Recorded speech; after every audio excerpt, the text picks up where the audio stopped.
The goateed Israel Gutierrez, not so Harry, Lyles Jr., Bill Plaschke, Frank Isola, Luka's masterpiece. Mavericks to the finals, what we just witnessed. Also, the version of the Wolves we'll see next season. And what's another technical, another loss, and this weekend another 2 games means for Caitlin Clark. Let's go around the horn. Give her a break. They play too many games. More of a baby goat as I'm calling it a kid. Kid beard. Still wants world management. Send Luka's Game 5 straight to the Louvre. And Kyrie Irving's to the Uffizi. And the Mavericks to the NBA Finals. How this all came together for Dallas in 15 months, say, making the trade for Kyrie, but missing the playoffs last season, hitting with Irving and Doncic this year, but not a home run, a 5 seed, and then not really favored to win any series in the postseason so far, but this rout of Minnesota, first 4 games were close, but last night was a pummeling to crown your Western Conference Finals champion. Frank Isola around the horn to you. How did the Mavericks do this? What did we just witness?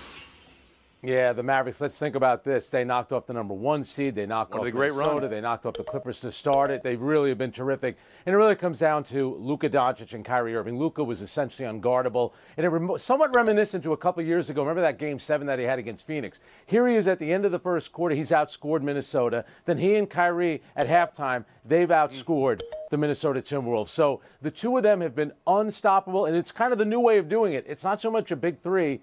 2 high-level scorers surrounded by terrific role players that understand their role. And lo and behold, Dallas is back. So the big 2 is the new big 3, Isola says, Israel Gutierrez. What did we just witness with this Mavericks team? Well, when you think about it, Tony, looking back to Kyrie's championship year with Cleveland, LeBron and he basically had the same relationship. It was LeBron sort of orchestrating for most of the game. But hey, Kyrie, I'm going to stand over here. You go do your thing. He's been comfortable with that role here. He's not really worrying about who's the man. And when he is feeling good and is on a roll like he has been at times in this playoffs, you just don't see a team beating the Dallas Mavericks because they've got Lively and Gafford and that defense and Derrick Jones Jr., P.J. Washington, P.J. Washington, a great two-way player, which you don't really get a lot of credit for some of the defense that he plays, but also hitting those threes. It just feels like a team that had they been together the entire season, had they sort of taken the beginning of the season as seriously instead of just making it sort of a, we're going to grow as the season goes along type of thought process, then, yeah, they look like an ideal elite team. Sorry about that. And should be, I think, looked at as equal to the Boston Celtics. But they are a 5 seed. We don't see a team having to go through the track that they did often. Harry, what did we witness with the Mavericks? I mean, honestly, it felt like this was the culmination of the adjustments that they made at the trade deadline, because this has been one of the most balanced teams, honestly, the most balanced team that we saw come out of the Western Conference. And we talk a lot about, obviously, Luka and Kyrie and what they did as well. But this is a very stout team defensively, which was easy to forget because we all fell in love with how tenacious Minnesota was on defense. And that didn't even matter in this series. I think specifically what we saw last night, you saw Luka Doncic submit his entry for being the best player in the NBA. That 20 points that he scored in the first quarter. Here we go. I love this conversation. Yeah, I mean, he's one of the few playing now. Let's go. All right, let's have it. But he's past Jokic to you. Just knocked out Nikola Jokic, who is the guy that I would pick or would have picked at that point. And if they go here in the NBA Finals and beat a Boston Celtics team that they are going to be underdogs against, and a team that has clearly been the best team all season, I think he's got the best argument as of right now if he were to finish this off to be the best player in the NBA. I don't think that's crazy at all. Bill, did Harry convince you there? No. Okay. Look at the championship. No way. First, I want to talk about what we didn't see last night. We didn't see Minnesota's effort. The Timberwolves didn't even come out and play. It was embarrassing. They gave the most points. Let's talk about that in a second. Yeah, I hear you, Bill. I want to talk about Minnesota, specifically on their effort and the floor falling through, I meant to say. But first on Dallas. Well, watching them, I thought about Kobe and Shaq. Seriously, this is the first time 2 players have scored at least 35 points in a conference finals game since Kobe and Shaq. I thought about Jerry West and Elgin Baylor. They've had 4 games of 30 or more points each. Of the first time that's ever since West and Baylor. This is potentially one of the greatest 2-guard tandems of all time. I mean, in this duo, they're ready for the big stage. I mean, Luka scored the most points in the first 3 minutes of an NBA Conference Finals game in 25 years. They put the pedal to the metal, didn't let up. I'm going to ask if Bill convinced anybody. Now, so you started with Kobe and Shaq. Of course, that's not in position, and that's not even in a visual, Right. but that's in the actual total points. Frank, is Plaschke onto something that Luka and Kyrie are the best two-guard combo we've seen, or is that just prisoner of the moment? Yeah, it's amazing how many Lakers he mentioned. I guess I should mention Frazier and Monroe then. No, I think they're onto something because they're both incredible scorers. Remember something else, too, about Kyrie. Kyrie on the road, when the Cavaliers won the championship, had the great Game 5, the great Game 7. Luka as well. Being on the road and in the moment, that does not scare these guys. That's why I wonder when they go up to Boston. And here's a stat for you. The road team in the second round in the conference finals has a winning record. They're 18-16 on the road in the second round in the conference finals. And Luka and Kyrie were unbelievable all throughout the playoffs on the road, which is really where you make your bones in the Israel playoffs. Gutierrez? Well, I'll start by saying I'm with Bill here. I do believe they are probably the best offensive backcourt of all time already when you consider what Luka can do, what Luka has done, what Kyrie can do, because just recently we were talking about Steph and Klay being the best backcourt ever. And we know Steph defensively doesn't give you that much. And so, yeah, I think with Luka and Kyrie, assuming they finish this off, maybe have a championship together, keep going for a little bit longer, can absolutely be thought of as I don't know how. I mean, Umar it has to Isaiah, sit in here. I'm not going to call you prisoners of the moment. I'm not going to say it's recency bias or nostalgia favoritism on the other side. It just needs to settle in because, I mean, I was going to come out here and ask if there was an apology needed for Kyrie Irving as far as a teammate. Not everything. As far as a teammate, it's the way he committed to Dallas this year. Harry Lyles? No, I mean, I don't think so. I think Kyrie did what he did in the past, and that could be true, and it could also be true that he has matured and grown from that. But I also think if we're talking about these two as the greatest backcourt in NBA history that we have ever seen, I don't think it's crazy at all now that Luka Doncic could be the best player in the NBA, just to throw that back around. Okay, I'll give you the last word on Kyrie. Listen, Kyrie Irving has gone back to playing the way that he played when he was with the Cleveland Cavaliers. When he was in Brooklyn, it was everything but basketball. When he was in Boston, they did better without Kyrie Irving. So all that stuff is true. But if you look at Kyrie the way that he was at the start of the season and where he is now, he has been excellent all year long. It's just been about basketball. It's been about playing well and about winning. He's the Kyrie Irving that he was back when he played with LeBron and the Cleveland Cavaliers. Magic and Michael Cooper, Isaiah and Joe Dumars. Those are other backcourts. You're right. All right, just to put them out there. You're right. Let's talk about the Joe T-Wolves Dumars, now, yeah. though. Bill, you brought it up. The way they didn't show up at home in a must-win scenario was kind of stunning. The way this series went, you could say 3 of the games were close, 4 of the games were close. But after what they did to Denver and the way they talked the talk to kind of have the floor fall away from them and to come out and get flattened, Israel on that quick exit, what Minnie's missing and what needs to change for them this offseason? Yeah, they have a lot of the makings of a championship team. Obviously, with the two-guard and Anthony Edwards at such a young age, they have a defensive presence about them. It seems like they're going to have to move forward with Rudy Gobert, given how much they gave up for him, and obviously Anthony Edwards. To me, I think you have to move on from Karl Anthony Towns. I think he and Anthony Edwards are not This really is another a match hot there. take. Please. I think we've seen him sort of struggle when the moment is too bright, whether it be early on in his playoff experience or as he gets deeper into playoff experience, his first time in the conference finals just collapses. Maybe he needs a different environment. Maybe the Knicks, maybe Julius Randle and Bogdanovich can get you Karl Anthony Towns. Maybe the Nuggets sort of reinvent themselves and give up their initial guys, MPJ and KCP for KAT and see what happens there. I think there are some teams that will consider, hey, Karl Anthony Towns is 28 years old in the prime of his career. Maybe somewhere else might be better. Dizzying array of answers there from Gutierrez. Now let's talk about it. The Timberwolves just made their first conference finals in forever. Break up the team to that extent? Frank Isola, Karl Anthony Towns? Yeah, I mean, if you can get a good deal, I would do it. But I think here's what a lot of teams do. You overreact to winning, and in this case, you'd be overreacting to losing. Their star is Anthony Edwards, and I think we were all ready to put him in Springfield before he really had accomplished a lot. He will be a lot better next year. I think he still has some growing up to do, but I think it begins and ends with him. They have a good team, and let's remember, this series was pretty close. If you go back to Game 2, if Minnesota wins that and they should have won it, it could have been a much different series. I think I'm not going to panic if I'm Minnesota. The big thing will be, can their owner afford to keep all these players? That'll be the big ownership in question. And as who is well. the owner? Exactly. That's right. Bill, that's big picture, but you wanted to start micro with last night's game. Please go ahead. Talk to me about the energy and what you saw from a team that played with so much energy when they beat Denver. Yeah, I think we saw a team that won Game 4 and didn't get swept, and were happy not getting swept, and they were ready to go home. They didn't want to go back to Dallas. And I think this is what this team needs to mature, and this is why you keep them together. I don't think you get rid of Cat. This team, remember, they beat Denver in Game 7 in Denver. This is a good team, best defensive team in basketball.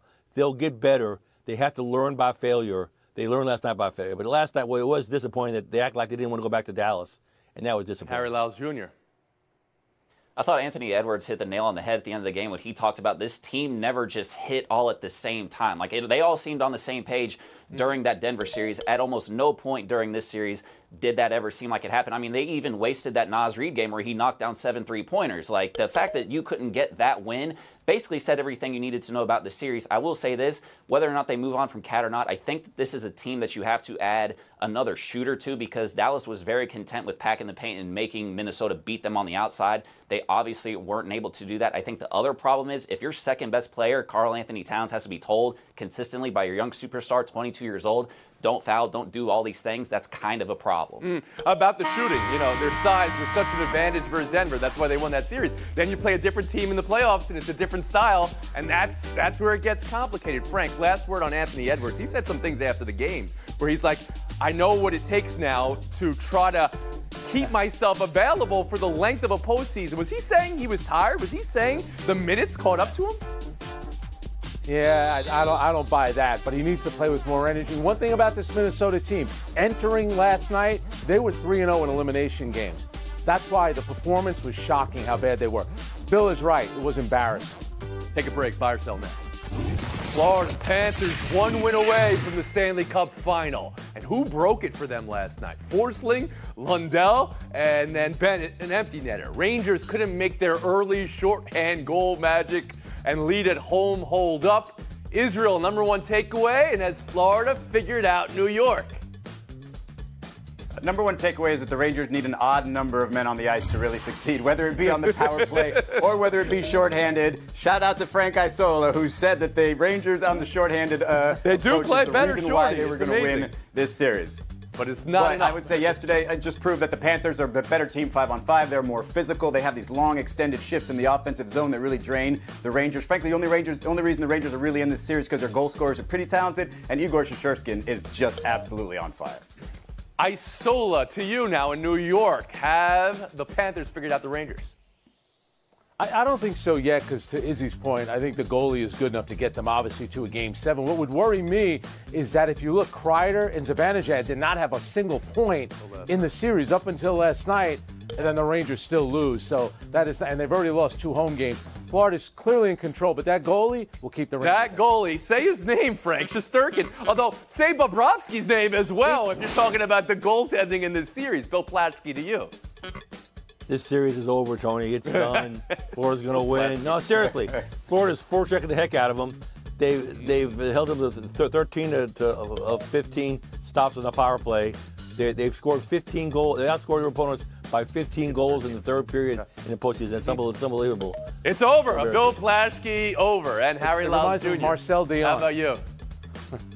Yes, it's absolutely about what the Panthers are doing, what the Rangers are not doing. Peter Laviolette literally said it after the game last night. We're getting our opportunities because we are creating them. We're just not taking advantage of them. And as Bill mentioned, 13 goals that the Panthers have scored more than any other team in any other period this postseason. So the Panthers are making it count when it matters most.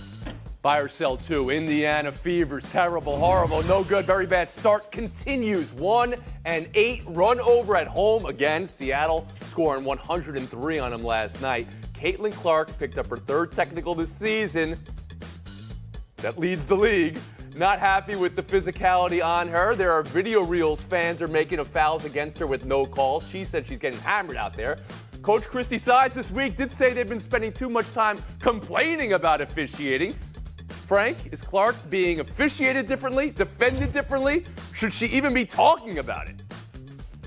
Well, I think if you watch these games, they're all very physical. So there are a lot of players getting hacked left and right. But is she getting defended differently? Absolutely. And guess what? That's all fair game. Did she come into the league as a marked player? Absolutely. I also think that she doesn't have the teammates to bail her out. This is all part of the growth process. And I think the fact that she's competitive and picking up technicals, you don't like when Luka does it. We didn't like it when Rasheed Wallace did it. But it's part of the game. It's part of learning and growing. Flashkey. I saw her last Friday in person, and this has gone too far. This is over the line. This is way too much. What is specific? They're flattening her. Defense against her? They are hammering her.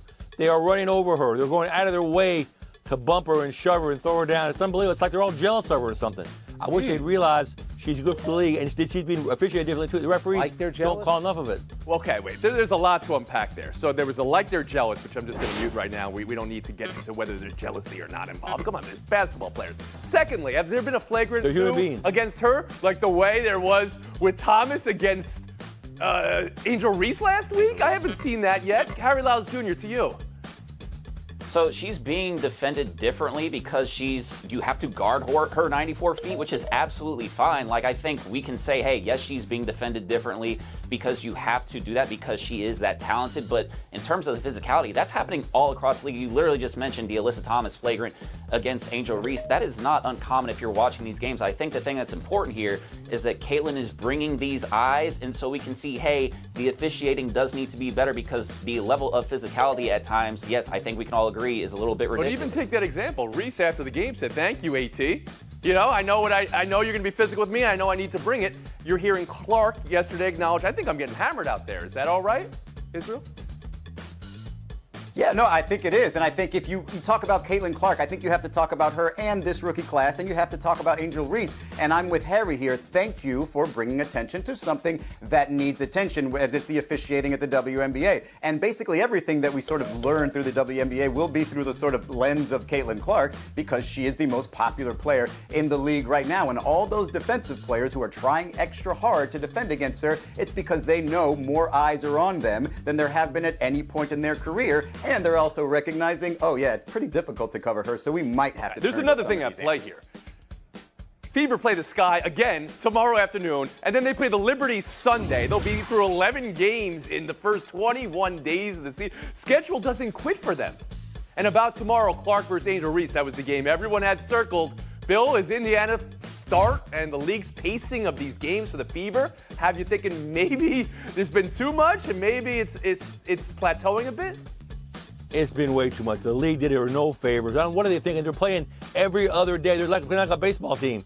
Vegas has played 5 games. They played 8 or 9. They played 9 games. It's ridiculous. They're scheduling her too much. So you would have sided with scheduling her less? Because, I mean, you could play it both ways, right? We want her out there as much as possible. The league could be imagining that. Harry, how about you? I do think that this is affecting this team, obviously. 11 games in 20 days has only happened one other time since 2007. It was the Washington Mystics, and they went 1-10 in that stretch. So Caitlin's been playing basketball since October. Understandably, I think Christy Sides, I know she's talked a lot about the officiating, and you might want to get Caitlin Clark some rest. Gutierrez?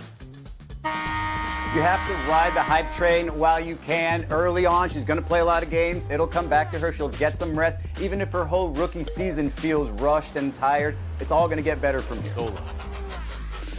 So the Aces are the best team. They play 5 games, so they get more practice time and more rest than the Indiana Fever, which is basically a young team that's not any good. They need the practice time. They don't need to play 11 games that early in the season. It's ridiculous. That's not a very Isola-like argument for my ears. I thought you were a players play, you play games. Practice now you want more rest. Now you want more practice time. No, I want more practice. More practice. More practice for Plaschke and Isola in the background there. Gutierrez Lyles, Showdown Net. Harry Lyles, Israel Gutierrez, good luck in Showdown. 1 and 2, Altuve and Tucker to follow. The middle, JP. Oh, yeah, make it work, yes! Beautifully done. Favorite part of JP Crawford's defensive play, the stop, the shovel toss, the relay from Dylan, scoop at first, or Dave Sims' play-by-play call? Harry. I want to say the play-by-play call because that's the type of excitement we need, but it's absolutely the shovel. We see the relay and the scoop all the time. That's not to say that they're not easy, but to get a ball out of your glove that accurately, that quickly, that's got to be it. Israel?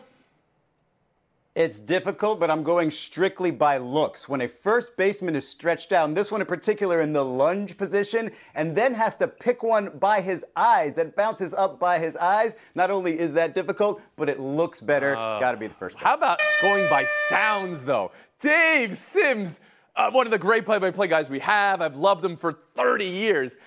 Make It Work was in the middle of his play-by-play call. That was a symphony. And Harry Lyles, Make It Work for FaceTime. Our friend Courtney Cronin, you might have heard her. She's usually putting the rest of us in a body bag twice a week. She's got a great story up on ESPN.com about a youth sports official that you might have heard of. It's George McCaskey, the chairman of the Chicago Bears. He was actually doing a high school baseball game, the home plate umpire, on day 3 of the NFL draft. It's a great story. Talks about how he cares about making sure that there are enough youth officials in youth sports, or officials in youth sports, excuse me. And Illinois High School Association just confirmed that they are going to continue to have girls flag football a sanctioned sport, and he said he is probably going to sign up to make sure that they also have enough resources and officials. Hey, it's not a job for everybody. Youth refereeing is certainly a hard task. I know the way you guys get on them. All right. And you miss 3, and then you watch one, and I'm trying to catch you up, but all 3 of them are doing well.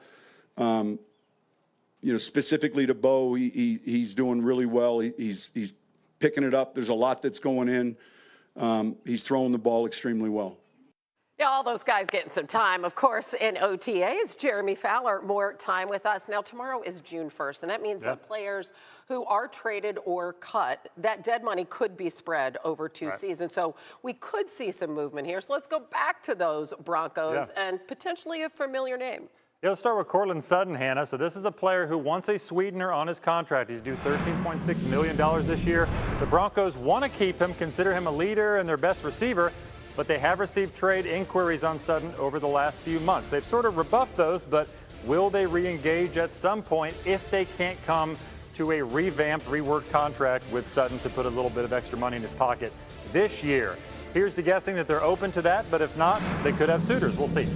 Darren Waller, so this is more about potential retirement. Those rumors continue to swirl. I checked with somebody close to the player and the team, and I pretty much got the same answer. There's nothing new to report.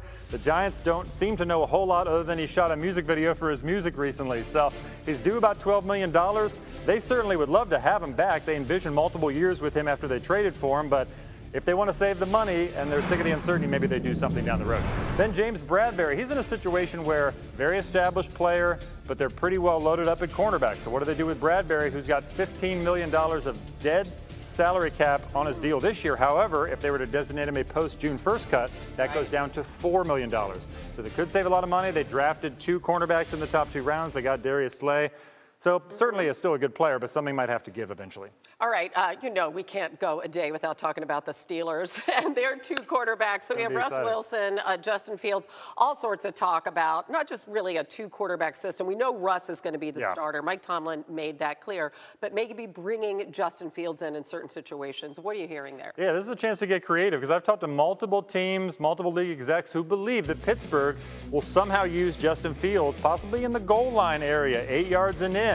Arthur Smith, when he was the OC in Tennessee, used Derrick Henry as a rusher/passer at the goal line out of the shotgun. So perhaps they can do that with Fields.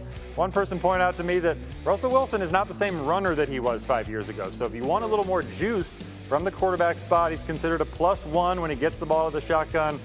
Do you take advantage of that? So indisputably, Wilson will be the guy under center. He brings stability as QB1. There's not going to be a lot of controversy there. Right. But as they get started, Fields was spotted in OTAs doing some running drills with some of the other pass catchers and skill guys. So we'll see if that materializes. We know Arthur Smith loves to run the ball. And we know Justin Fields has more rushing yards than any other quarterback the last 2 seasons. So we will see. Jeremy Fowler, thanks. Thank you.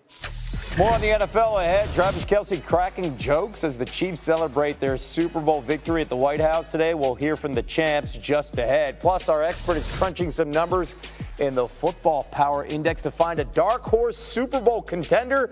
See who it is when sports. So I've been waiting for this. Sorry. So that was was Travis Kelce stealing the mic after their Super Bowl 57 victory now a little less than 4 months ago. The Chiefs defended that title, and as they get back to the White House to celebrate it, Travis was back at it. This time he was actually invited to the mic by President Biden. I'm going to turn it over to the Chiefs, but I'd have Travis come up here, but God only knows what he'd say. Travis, come here. It's all yours, pal. My fellow Americans, it's nice to see you all yet again. I'm not going to lie, President Biden, they told me if I came up here I'd get tased, so I'm going to go back to my spot, all right? A fun routine visit at the White House for those Chiefs. Senior NFL writer Bill Barnwell joining us now. A lot of teams are paying big bucks to wide receivers, but not the Chiefs and Andy Reid. What is this offense doing so well when it comes to adjusting and helping Patrick Mahomes and the weapons? They've made lots of changes since that Tyreek Hill trade a couple years ago. They've gotten bigger on offense. They've more than doubled actually, their 2 and 3 tight end usage. They've gone with shorter passes. Patrick Mahomes, of course, one of the most devastating deep passers in NFL history. Earlier in his career, actually threw the average shortest pass of any quarterback in football a year ago.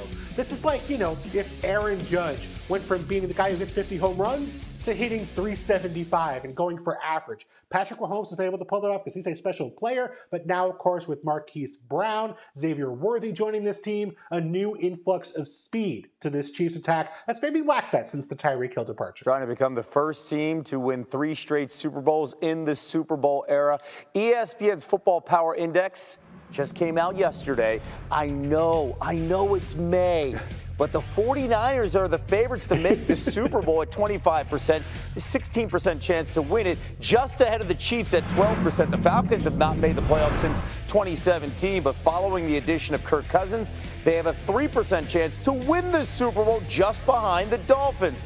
The Patriots have the highest chance to secure the top pick in the 2025 draft at 22%. If that happens, it would be their first time making the first pick overall. And the last time they did it, Drew Bledsoe, first overall in 1993. Here's a look at the 10 highest chances to win the Super Bowl according to ESPN Analytics. Cowboys notably have a higher chance than their NFC East rival, the Eagles, as well as the Packers, who dominated Dallas in last season's wild card round. So I'm sure every fan base will handle that graphic with just calm poise, and they'll be okay with all those numbers. Bill, back to you here. I want to talk to you about maybe somebody not on that list, a team not on that list, a fan base not on that list. Who's an underrated sleeper that could unexpectedly make the Super Bowl? What about the Los Angeles Chargers, a team that gets hype seemingly every offseason, to be fair, but there is one major difference this year, and that is the new head coach, Jim Harbaugh. And Kevin, go back to when Jim Harbaugh took over the San Francisco 49ers. They had not had a winning season in 8 years. The fans were chanting, "We want Carr" for David Carr at Alex Smith before that season. Jim Harbaugh comes in, makes some minor changes to the roster, brings in his coaching staff. They win 13 games, make it to the NFC Championship game, come within a couple fumbles and make it to the Super Bowl in year 1, get there in year 2. There's still a lot of talented pieces here in the infrastructure. Lost some players this offseason, but some older players, some guys who had been hurt. I think they're going to be a little healthier this upcoming season. Just have faith that the combo of a great coach and a great quarterback will lead to a playoff berth in 2024. Keep in mind, Chargers win total currently set at 8.5 according to ESPN Bet. Bill, thank you so much. This is the final week of the UFL regular season, and the games tomorrow are playoff previews. With the conference championship matchup set, coverage of Panthers Stallions begins at 2 Eastern on ESPN, with the Brahmas and Battlehawks at 4 on Fox Sunday.